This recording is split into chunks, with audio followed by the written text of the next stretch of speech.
All right, so this is going to be our internal dissection of the sheep heart, and PLTW and the Carolina company that supplies the sheep hearts have different methods of dissecting the sheep heart. For the PLTW website would have you cut across the atria up here, and then across again, and then make a T-cut between the two ventricles, and then you would open the heart in quadrants. But it's very difficult to do that without messing up everything, messing up the vessels, messing up the atria, and it's very non-specific. So most dissections of the heart are going to be done the way that Carolina suggests, which is to make a cut all the way in half around the heart, like this, up through to about here, and then continue your cut all the way up through the top between the vessels the best you can, because you're going to do damage no matter what you do, and then open your heart like this. Okay, so before I had my daughter cut this heart, okay, and we opened it up, and you can get a pretty good look at the structure. So if you were doing this lab, I would make you go through the process of putting these flags in on every single spot, okay?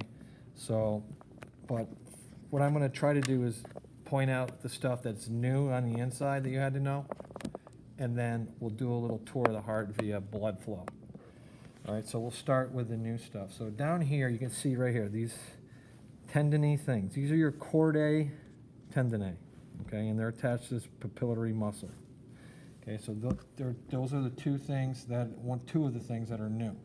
So the papillary muscle, okay, is down here.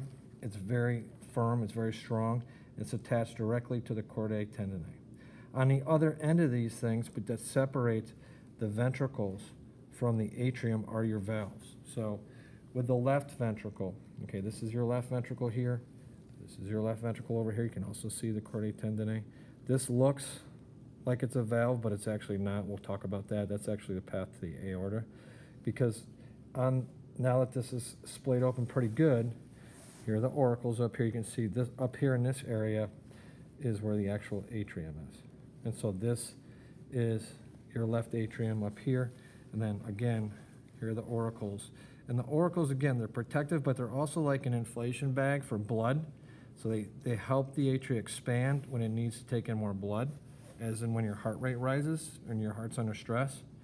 Okay, and then it obviously will come down to the left ventricle and then pump out everything. As you can see, if you follow the path of this thing, it comes right out.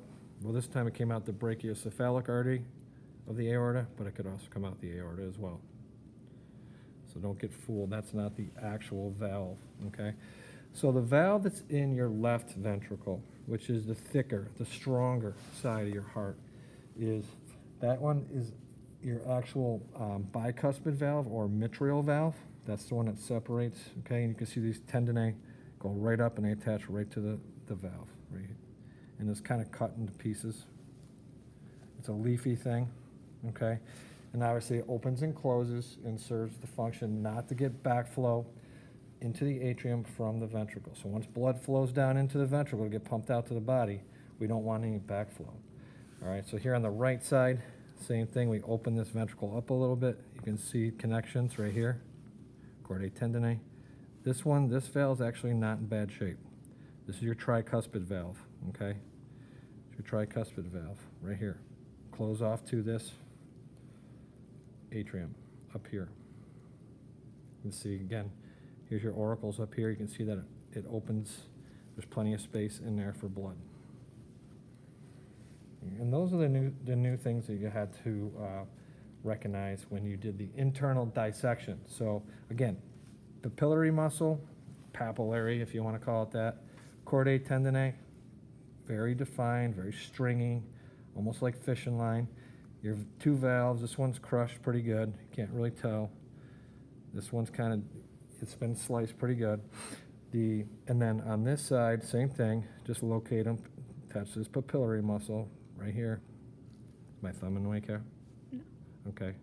And then up here to your tricuspid valve, okay, which is on the right side of your heart. Remember, this is if a person was laying on their back and right in front of you, and we were dissecting their heart. Okay, so let's follow the path of blood through the heart now that it's been opened.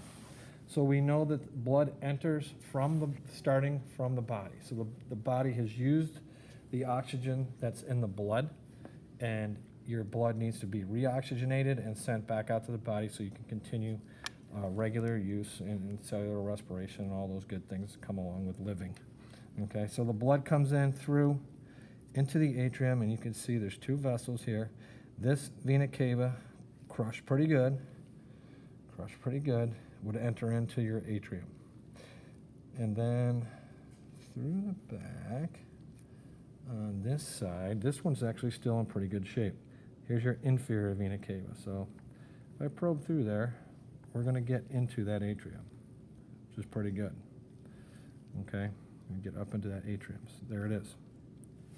Okay, so that's the path that we're following. So this is the inferior, and then this superior vena cava was cut in half. Now it comes into your right atrium, passes through that tricuspid valve into your right ventricle, which is noticeably smaller.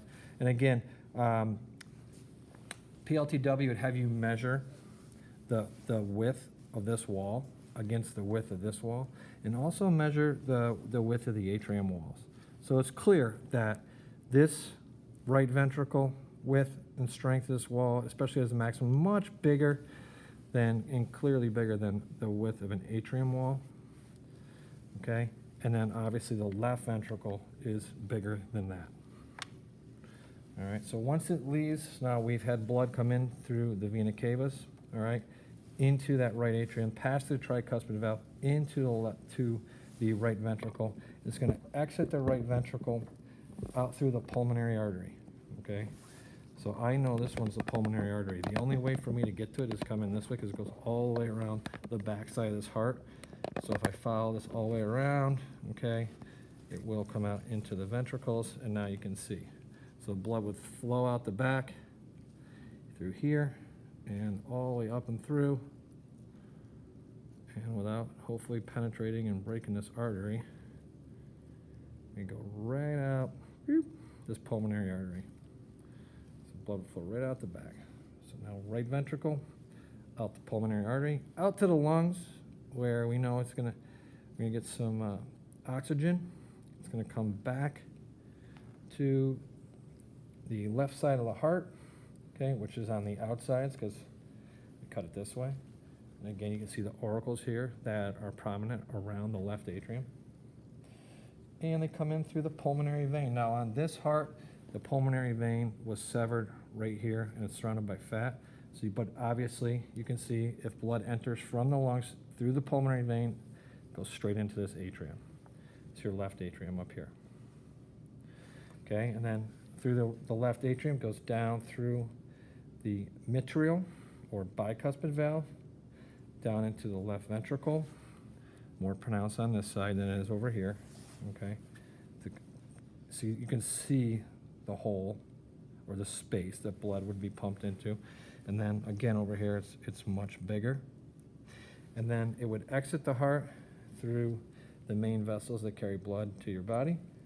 Right here, it goes out the brachiocephalic artery. Mostly your upper body, your head, your brain, okay? Not all, but most of it. And then the main aortic arch here would carry the blood pretty much from the heart on down to the rest of your body, hips, legs, etc. Okay? So that's blood flow through the body, done through an internal dissection. It is a lab I wish you guys had the opportunity to do, but again, we're making the best of it. So follow along with the slides that I created for you. There's some basic questions in there, and that you guys can do to get some bonus credit. Again, also, there are numerous YouTube videos out there, so if you want to see a different look, different cuts, all you have to do is search sheep heart dissection, and you're going to get dozens of videos, all very well done. Probably most of them are done much better than what I just did for you guys, to answer any questions or give you new and better visuals on the internal sheep heart dissection. All right, awesome.